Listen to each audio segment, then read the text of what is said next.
Hi, it's time for another Monday morning mail call video. So I only have one package today. It's actually something slightly different than what I've done in other videos, but I thought I'd show you because it's important on what goes on around here. A lot goes into fixing NuTone intercom systems, and one of the things that goes mostly into NuTone intercom systems are parts. So today we have a parts order.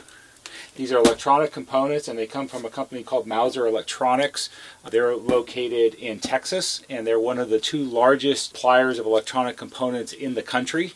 We buy 95% of all our components from them. They're a really, really good company.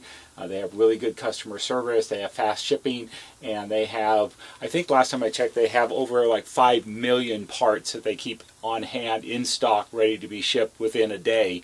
So you can almost always get what you want. Here we have what I call a 10-pound box of electronic goodness, and we get an order like this in every 2 or maybe 3 weeks, and to replenish the components that we use up in repairing your NuTone intercom master stations. And I thought I'd show you what a sort of typical order looks like. So let's go ahead and open it up. I always like getting parts orders in. So we've got some nice pink bubble wrap. Pink is anti-static because you've got electronic parts and you don't want static electricity to damage anything. We've got some packing lists and things like that. And then inside we've got 2 bags, pink bags, again anti-static, of components, and some other components here. So we'll put the box aside down there on the floor. And let's take a look at what we have. So let's open the bags first, and then I'll show you what we've got. So here in the first bag, get a pair of scissors here.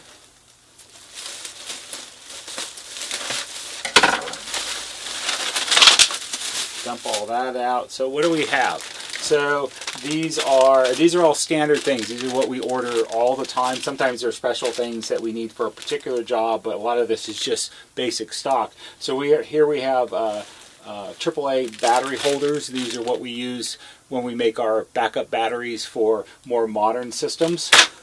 We've got capacitors and more capacitors and more capacitors and more and more and more. Capacitors are a big part of doing electronic repair, and there's lots of different values for capacity and for voltages also. For the most part, we use all NuTone brand capacitors. They're one of the top capacitor manufacturers in the world. They're right up there with other companies like Panasonic and Rubicon and Chemicon and things like that. These are not bargain basement capacitors that you find in your local parts store where, you know, they're no-name brands that you don't really know what they are. These are top shelf kind of parts. So we've got a lot of those. Here we have a lot of components. They're in these metallized plastic envelopes, again for anti-static. Here we have some 5-volt voltage regulators, 15-volt voltage regulators. Here we've got some 74 series logic ICs. These are for glue logic. These are specifically for 3003s. Here we've got some LM1458. These are op amps. These are used in IM5000s and IM5006s mostly. Here we've got, one of the most important things that we buy, diodes. Diodes are important. They're in power supplies and amplifiers and other things like that. So we've got diodes. Here we have a lot. What did we buy? Oh, these are 12-volt voltage regulators. These are linear voltage regulators. These are used in almost all NuTone intercoms going back to the early 80s. So we buy lots of these because 12-volt regulators are one of the most common ones to use the most of. There are some sets that you'll use, there's 4 or 5 of these in every master station, and we replace them all, so we need lots of those. Here we have some more 74 series. These are logic gates. Again, these are for IM3003s. And then here in this second bag, Pop all these out. Again, more capacitors. Capacitors. You never can have enough capacitors. The average master station, there might be 25 or 30 or some sets up to 45 individual capacitors that get replaced. So you buy them in big quantities and you go through these pretty rapidly. So we've got tons of those. More here. More here. Here. Those are power supply capacitors.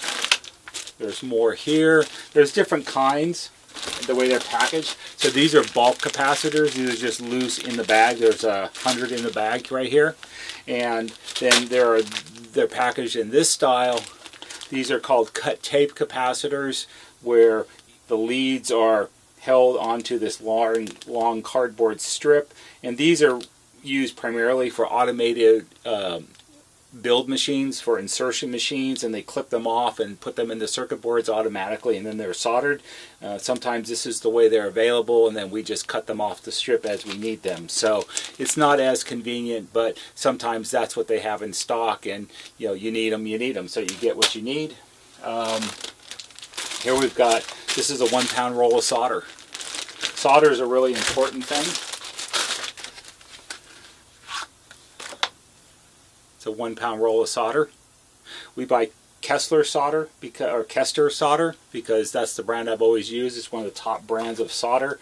No, it's not lead-free solder. It's leaded solder because most of the equipment we're working on is older and it already has leaded solder, and lead-free solder is a total pain in the neck. So why make life hard? So we've got that. Here we've got some Phoenix connectors. These are used on IM5000s and IM5006s, and the original ones were not very good quality, and they tend to get sort of damaged inside and don't hold the wires tightly, so we replace those. Here we've got a bunch of Panasonic rechargeable batteries. These are nickel metal hydride batteries that we use in our backup battery packs, so there's a bunch of those. We've got some more logic ICs for 3003s, more logic ICs for 3003s, more diodes. These are Zener diodes. These are for LD49N and door chimes with electronic bases instead of mechanical bases. And we've got, what we've got here? Oh, some fuses. These are the inline fuses that we use when we repair the NuTone 801T transformers. These are the fuses that are buried down inside the transformers, and you might have seen my video about how we do that. And here we have a big giant bag of capacitors. These are not NuTone, these are Panasonic capacitors, and these are the ones that we use in the IM4406s and IMA4406s. And I chose these because Panasonic, one of the top manufacturers of capacitors in the world, and for this value the space is limited in a 4406, and we have to have capacitors that fit into the original space. And so these are a good size and a very high quality, so that's what we use in those. There's 100 in here, so it's 2 bags of 50. So always have to buy big quantities, because these, when you're using 7 per set, you go through these pretty quickly. So that's all I've got today. A big giant pile of components. They all need to be taken back over to the shop. They need to be put in their proper storage containers so we know where everything is, and then they'll get used up over the next few weeks repairing the intercoms that you send to me. So that's all we've got for today. I do have some really cool stuff on its way. I got a heads up from somebody who is sending me a bunch of really unusual vintage NuTone things, and I'll probably have those next week for the next mail call video. Anyway, that's all for today. I hope you found it interesting, and you can see what goes on around here. If you did, please give it a big thumbs up on YouTube, because that always helps a lot. If you like our videos, subscribe to our channel. If you click on the little bell, like I show in the banner right here, you'll get an email notification when we post new videos, and you won't miss anything that we put up. That's all for today. See you on the next video.